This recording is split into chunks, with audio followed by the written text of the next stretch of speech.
सनातन धर्म में धन, संपदा और खुशहाली की देवी माँ लक्ष्मी को भला कौन नहीं जानता है। सप्ताह में शुक्रवार का दिन माँ लक्ष्मी को समर्पित किया गया है। माँ लक्ष्मी की एक बड़ी बहन भी है, देवी दरिद्रा अर्थात देवी अलक्ष्मी। गरीबी, दुख और दुर्भाग्य की देवी है देवी दरिद्रा। माँ लक्ष्मी को सभी अपने घर में आमंत्रित करते हैं, जबकि इसके विपरीत दरिद्रा को कोई अपनाना नहीं चाहता है। माँ लक्ष्मी का मनमोहक स्वरूप लाल कपड़ों में आभूषणों से सुसज्जित कमल पर विराजमान सोने और अन्न से भरा कलश हाथों में दिखता है। माँ लक्ष्मी को बहुत चंचल माना जाता है, इसलिए उनको एक जगह पर बिठाए रखना कठिन कार्य है। हम सभी जानते हैं कि माँ लक्ष्मी धन, वैभव, सुख, समृद्धि, यश और कीर्ति की देवी हैं। वहीं दूसरी तरफ देवी लक्ष्मी की बड़ी बहन देवी दरिद्रा को गरीबी, दुख और दुर्भाग्य की देवी माना जाता है।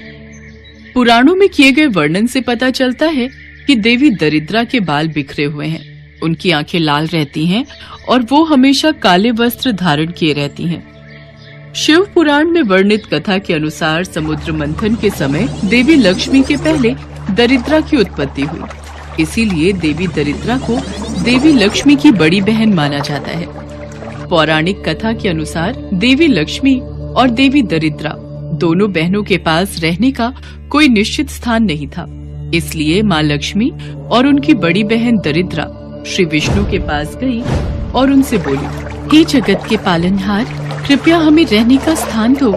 हमारे पास रहने का कोई निश्चित स्थान नहीं है। पीपल को विष्णु भगवान से वरदान प्राप्त था कि जो व्यक्ति शनिवार को पीपल की पूजा करेगा उसके घर का ऐश्वर्य कभी नष्ट नहीं होगा। अतः श्री विष्णु ने कहा, देवी आप चिंता न करें, आज से आप दोनों पीपल के वृक्ष पर वास करें। जो आज्ञा प्रभु। इस तरह दोनों बहनें पीपल के वृक्ष में रहने लगी। एक बार भगवान विष्णु ने देवी लक्ष्मी से विवाह करने की इच्छा रखी। देवी लक्ष्मी, हम आपसे विवाह करना चाहते हैं। प्रभु, आप मुझे पति रूप में मिले तो ये तो मेरा परम सौभाग्य है, परंतु बड़ी बहन कुंवारी होते हुए छोटी बहन कैसे विवाह कर सकती है? उनके विवाह के उपरांत ही मैं आपसे विवाह कर सकती हूँ। अच्छा तो फिर बताओ दरिद्रा, तुम कैसा वर पाना चाहती हो?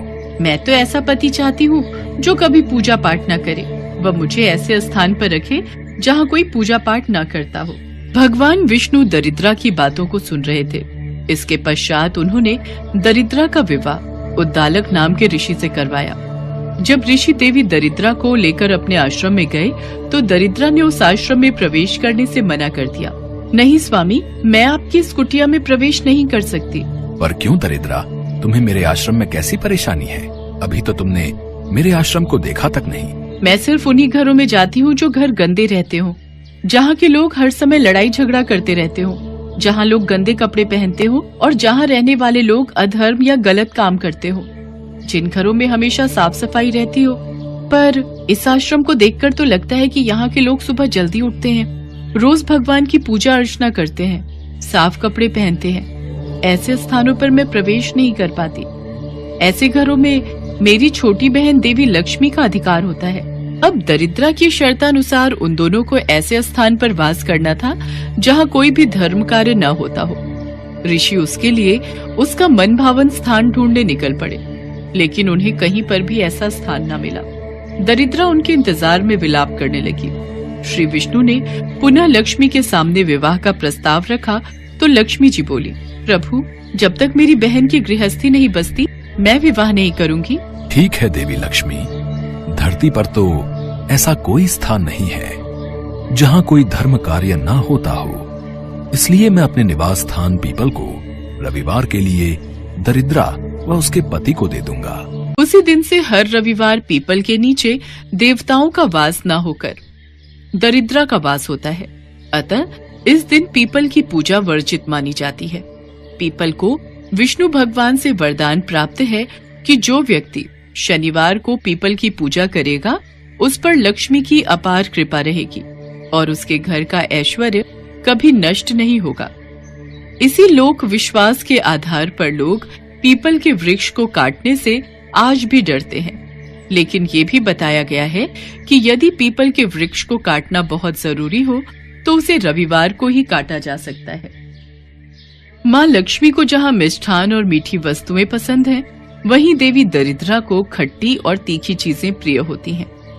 कहा जाता है कि इसलिए ही घर और दुकान के बाहर नींबू मिर्च लटकाया जाता है, क्योंकि इससे देवी दरिद्रा तृप्त होकर घर के बाहर से ही लौट जाती हैं और वो घर के अंदर प्रवेश नहीं करती हैं। एक समय की बात है, मोहनपुर नामक गांव में सदानंद नाम का एक गरीब ब्राह्मण रहता था। वो स्वभाव से बहुत धर्म कर्म और पूजा पाठ करने वाला था। ब्राह्मण नियम से रोजाना सुबह पीपल के पेड़ पर जल चढ़ाता था। उसी पेड़ पर माँ लक्ष्मी का वास था। एक दिन ब्राह्मण की पूजा से प्रसन्न होकर माँ लक्ष्मी ने एक लड़की का रूप धारण किया और पीपल में से निकलकर उस ब्राह्मण के पास आई। तुम कौन हो बेटी? तुमने मुझे पिता कहा है। मेरा इस दुनिया में कोई भी नहीं है। मैं आपको रोजाना यहाँ पीपल पर जल चढ़ाते हुए पूजा करते देखती हूँ, इसलिए मैंने आपको अपना पिता कहा है। पिताजी, क्या मैं भी आपके साथ आपके घर चलूं? मेरे साथ? पर मेरी तो पहले से ही 6 लड़कियां हैं। अगर मैं इसे अपने घर ले गया तो खिलाऊंगा क्या?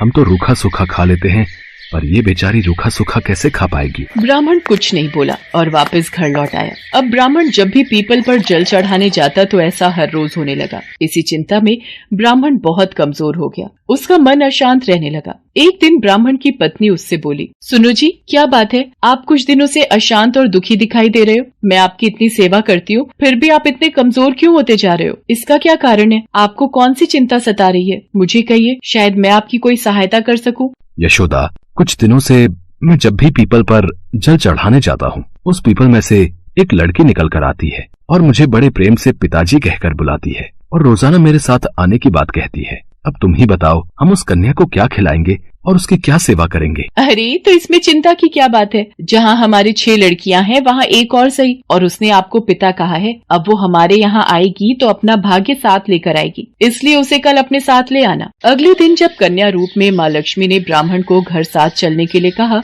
तो वो लड़की को अपने साथ घर ले आया। जिस दिन से ब्राह्मण उस लड़की को घर लाया, उसी दिन से उसके दिन बदलने लगे। यशोदा, तुम्हें पता है, भिक्षा के लिए जहाँ रोज मुझे 1 या 2 कटोरी आटा मिलता था, आज मुझे बोरी भरकर आटा चावल मिले हैं। यशोदा, मुझे तो लगता है कमला हमारे लिए देवी लक्ष्मी का रूप बनकर आई है। वैसे हमारी सब बिटिया बाहर खेल रही हैं, पर कमला बिटिया कहाँ है? रसोई में जबरदस्ती खुद खाना बनाने चली गई है। मैंने तो उसे कहा कि तू अभी बहुत छोटी है, तेरा हाथ जल जाएगा, पर वो नहीं मानी। हम सबके लिए भोजन बना रही है। अच्छा, फिर तो मैं जल्दी से हाथ मुंह धो लेता हूँ। अपनी कमला बिटिया के हाथ का गरम गरम भोजन खाऊंगा। कन्या ने गूंथने के लिए आटा निकाला तो आटे की परात अपने आप भर गई। वो कन्या जिस किसी चीज को हाथ लगाती वो दुगनी हो जाती। कन्या रूपी देवी लक्ष्मी ने कई प्रकार के भोजन बना दिए। सभी ने उस दिन भरपेट भोजन किया। कमला, तुमने तो बहुत ही स्वादिष्ट भोजन बनाया है। पिताजी, फिर तो आप थोड़ी सी दाल और ले लो। सब भोजन कर चुके थे। थोड़ी देर बाद ब्राह्मणी का भाई मिलने गया। यशोदा बहन, कहाँ हो? अरे ज्ञान भैया, आप अचानक? हाँ, वो गांव में थोड़ा जरूरी काम था, सोचा तुमसे मिलता चलूं। तुम बैठो, मैं तुम्हारे लिए पानी लाती हूँ। यशोदा बहन, बहुत जोरों की भूख लगी है, कुछ खाने को हो तो वो भी लेती आना। सब तो भोजन कर चुके हैं, अब मैं ज्ञान भैया को क्या खिलाऊंगी? माँ, क्या हुआ? आप क्यों परेशान हो? बेटी, तेरे मामा आए हैं, रसोई में कुछ भी खाने को नहीं है। अब भैया को क्या दूं? उन्होंने खुद से भोजन की इच्छा जताई है। माँ, आप चिंता मत करो, मैं कुछ करती हूँ। कमला तो साक्षात देवी लक्ष्मी थी। वो रसोई में गई और अपने मामा के लिए स्वादिष्ट भोजन बना लाई। उन्होंने खुशी खुशी भोजन किया। शाम हुई तो कमला ब्राह्मणी से बोली, माँ, आप दिया जलाकर यहीं कोठरी में रख दो, आज मैं यहीं सोऊंगी। पर कमला बेटी, तू अभी बहुत छोटी है, यहाँ अकेले कैसे सो पाएगी? तू डर गई तो? माँ, आप चिंता मत करो, मैं नहीं डरूंगी। यशोदा को समझाकर कमला बनी लक्ष्मी माँ कोठरी में ही सो गई। आधी रात को कन्या के रूप में माँ लक्ष्मी उठी और कोठरी में चारों ओर देखने लगी और देखते ही देखते कोठरी में धन दौलत और अनाज के भंडार भर गए। माँ लक्ष्मी अपने देवी रूप में आ गई और वहाँ से जाने लगी। तभी ब्राह्मण ने उन्हें आवाज लगाई, देवी लक्ष्मी, आप मेरे घर में एक कन्या के रूप में बेटी बनकर आई और मैं आपको पहचान भी नहीं सका। हे लक्ष्मी माँ, हम पर कृपा करो। हे देवी लक्ष्मी, हमसे कोई भूल हुई हो तो हमें क्षमा कर देना। तुम दोनों ने तो मेरी बहुत सेवा की है और मैं तुम दोनों की सेवा से बहुत प्रसन्न हूँ। तुम दिन रात पूजा पाठ में ध्यान लगाते हो, मेरी पूजा करते हो, सबका भला करते हो। तुम्हारा स्वभाव बहुत ही दयालु है। ये देखकर मुझे अपार प्रसन्नता हुई है। मेरा आशीर्वाद सदैव तुम्हारे साथ रहेगा और तुम्हारे जीवन में धन, दौलत, वैभव और शांति में वृद्धि होगी। इतना कहकर देवी लक्ष्मी अंतर्ध्यान हो गई और उस दिन से ब्राह्मण के घर में सभी प्रकार के सुखों का वास हो गया।